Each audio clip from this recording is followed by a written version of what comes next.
তিন দিন ধরে বিদ্যুৎ নেই কেন? ন্যাচারাল সিটি কর্তৃপক্ষ জবাব দাও। বর্ধমান শহরের অভিজাত আবাসনগুলির মধ্যে অন্যতম একটি আবাসন হলো ন্যাচারাল সিটি আবাসন, যা কিনা ঠিক বিবেকানন্দ কলেজের পাশেই।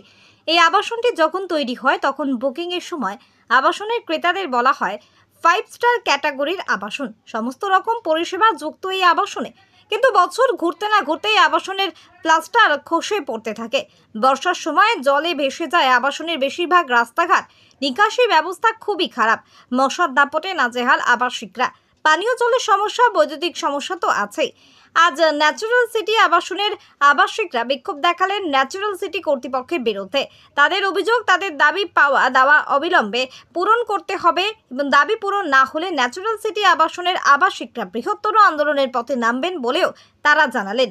আবাসিকদের আরও অভিযোগ, ন্যাচারাল সিটি কর্তৃপক্ষের কাছে বারংবার আবাসনের সমস্যার কথা লিখিতভাবে জানানো সত্ত্বেও কোনো কর্ণপাত করেননি ন্যাচারাল সিটি আবাসন কর্তৃপক্ষ। বিশেষ করে পানীয় জল এবং বৈদ্যুতিক সমস্যা চরমে ওঠায় তারা আজ বিক্ষোভ দেখালেন। তারা আরও জানালেন, তারা গত 2-4 দিন এবং আবাসনের খুদে আবাসিকরাও, এই বয়স্ক আবাসিকরাও গত 2-3 রাত ধরে ঘুমোতে পারেননি, অনিদ্রায় রয়েছেন। বৈদ্যুতিক সমস্যার কারণে এবং প্রচণ্ড তীব্র দাবদাহের কারণে অবিলম্বে বৈদ্যুতিক সমস্যা এবং পানীয় জলের সমস্যা সমাধান করতে হবে, এই দাবি তারা জানালেন। তাদের আরও অভিযোগ, ন্যাচারাল সিটি আবাসনের জমির চরিত্র বদল হয়নি। বারবার বলা সত্ত্বেও ন্যাচারাল সিটি কর্তৃপক্ষ কর্ণপাত করছে না এবং তারা আরও বলছেন, তারা জীবনের শেষ সম্বল দিয়ে এই আবাসন ক্রয় করেছেন সারা জীবন শান্তিতে থাকার জন্য, কিন্তু দেখা যাচ্ছে তাদের সমস্যা দিনকে দিন বেড়েই চলেছে। ন্যাচারাল সিটি আবাসনের আবাসিকদের ক্ষোভ বাড়ছে আবাসনের কর্তৃপক্ষের বিরুদ্ধে। পয়সা দেওয়া সত্ত্বেও আমাদের বিদ্যুৎ কর্তৃপক্ষ জবাব দাও। ক্যাম্পাসে টাওয়ার নেই, টাওয়ারের জন্য আমরা পরে কথা বলতে পারি। আসার পর থেকেই নানা রকম সমস্যা। প্রথম তো কারেন্টের ভীষণ সমস্যা, সবসময় কারেন্ট থাকে না। জলের তো সমস্যা, লিফট বন্ধ যায়, লিফটে অনেকবার আটকে গেছি। আমার বয়স্ক মা আটকে গেছেন, বাচ্চারা আতঙ্কিত হয়ে আটকে যায় এখানে লিফটের মধ্যে, কিন্তু ওদের সেটা অনেকবার বলা সত্ত্বেও কিছু হয় না। এবং কর্তৃপক্ষকে অনেকবারই কল করে বলা হয়েছে, ওনারা ফোন রিসিভ করেন না, লেটারও দেওয়া হয়েছে, ওনারা আসেন না, কথাও বলেন না। এদিকে মেনটেনেন্স কিছু নেই, মেনটেনেন্সের চার্জ নেওয়া হয় কিন্তু মেনটেনেন্স নেই। ইলেকট্রিকের সমস্ত বকেয়া আমরা দিয়ে দিয়েছি, কিন্তু আমাদের কোনো ইলেকট্রিসিটি এখন নেই। আমরা 2-3 দিন ধরে একদম পুরো সেই অন্ধকারেই বলতে পারেন বসে আছি এখানেতে। জলের ভীষণ সমস্যা। কমিউনিটি হল নামে একটি জিনিস আছে, সেখানে কিন্তু কমিউনিটি হলের কিছু সেরকম নেই। এসি নেই, লিফট নেই, সুইমিং পুল তো নেই, সুইমিং পুল তো শুকনো জায়গা হয়ে আছে। কিন্তু বাচ্চাদের খেলার জায়গা, সেখানে একটি বিপজ্জনক জায়গা ওখানে আছে। একটি বাচ্চার অ্যাক্সিডেন্টও ঘটেছিল সেখানে। তো এটা ওনাকে জানানো সত্ত্বেও, বারবার অনেকবার জানানো সত্ত্বেও কিছু আমাদের ফল হয়নি। এটুকুনি বলতে কৃত্রিম ওইটা ন্যাচারাল সিটি বিশাল 5 স্টার লিভিং বলে ওনারা যে অ্যাড দিচ্ছেন, এটা 0 স্টারও নয় এখানে। আমার নাম প্রত্যুষা ঘোষ। যে আমাদের এই যে জমি, এটার কিন্তু কোনো মিউটেশন বা জমির কোনো কনভার্সন সেগুলো কিন্তু হয়নি। আর জমির প্রকৃতির পরিবর্তন না করে, এখানে আগে ধান কল ছিল বা মিল ছিল, এটা শুনেছি। আমরা বহুদিন এসেছি এই ন্যাচারাল সিটি যে আবাসিকদের মধ্যে আমরা দ্বিতীয় নম্বর, সম্ভবত দ্বিতীয় বা তৃতীয় জন যারা এসেছিলাম, তা প্রথম থেকে আমরা এই ব্যাপারগুলো লক্ষ্য করেছি। তারা কোনো রকমের জমির কোনো রকমের প্রকৃতি পরিবর্তন না করেই এখানে বিল্ডিং করে তুলেছেন এবং আমাদের মতো এখানে অনেক বহু মানুষ তাদের ফ্যামিলি নিয়ে বাস করছেন এবং তার ফলে আমাদের যে ঘরের আসবাবপত্রে ভীষণ আপনার উই পোকার উপদ্রব, সমস্ত কিছু কোটি কোটি টাকা নষ্ট হয়ে যাচ্ছে। আমরা কিচ্ছু কাউকে জানানোর উপায় পাচ্ছি না, কারণ আমাদের যিনি বিল্ডার আছেন তাকে প্রথম থেকেই আমরা কোনো দিন কি বলবো, একটা আলোচনা স্তরে যাবার মতো সাহস বা আমাদের সুযোগ কোনোটাই আমরা পাইনি।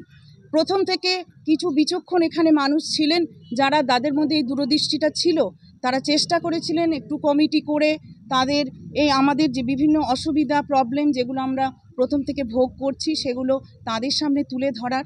যাই হোক, সেই আন্দোলন, তার ফলশ্রুতি হয়তো আজকের এই আমাদের সমবেত আন্দোলন। সেটাকে লক্ষ্য রেখেই বলছি, বিল্ডারকে কিন্তু অনেক রকমের আমরা সুযোগ দিয়েছি। তাদের এই যে ইলেকট্রিসিটি প্রবলেম, এটা প্রায় 5 বছর ধরে এরম হয়েছে। প্রথম দিকে হতো না, যেহেতু লোক সংখ্যা কম ছিলেন, কিন্তু এখন যেহেতু প্রচুর সহ আবাসিক আমাদের এখানে আছেন এবং তাদের বিভিন্ন ইলেকট্রিক্যাল গ্যাজেট আমরা এখন সবাই অভ্যস্ত, সেগুলো ছাড়া আমাদের জীবন, ফ্ল্যাটের জীবন বিশেষ করে অচল। তো সেগুলো আমরা যখন পাচ্ছি না, তখন কিন্তু বিল্ডারকে আসতেই হবে আমাদের সঙ্গে আলোচনা স্তরে, এটাই আমাদের দাবি আর কি বলতে পারেন। এবং বিভিন্ন রকমের অসুবিধা আছে। 6 তলায় মশা কামড়ায়, কারণ এত ভীষণ ড্রেনেজ সিস্টেম খারাপ।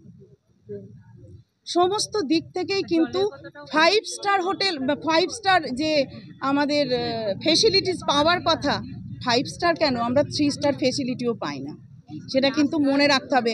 এবং আমাদের এখানে কোনো রকমের আমি ব্যক্তিগতভাবে কলকাতায় একদিন গেছিলাম, যখন আমি বলেছিলাম ওনাদের সঙ্গে কথা বলে যে একটা যাতে জলাশয় অন্তত রাখা হোক।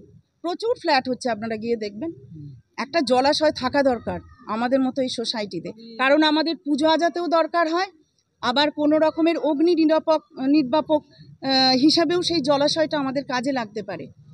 তিনি তখন মুখে কথা দিয়েছিলেন, হ্যাঁ আমরা চেষ্টা করব, তারপরে সেটা দানা বাঁধেনি। আমাদের অনেক রকমের এখানে দাবি আছে, কিন্তু বিল্ডার আমাদের সঙ্গে যদি আলোচনায় না বসেন, এই দাবিগুলো কিন্তু নিয়ে আমাদেরকে বৃহত্তর আন্দোলনে যেতে হবে।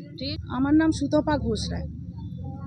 আমরা সবাই ন্যাচারাল সিটি আবাসনের বাসিন্দা। আজকে আমরা খুব স্বতঃস্ফূর্তভাবে সবাই এখানে জমায়েত হয়েছি আমাদের কিছু সমস্যা, কিছু ইস্যুকে এখানে তুলে ধরার জন্য।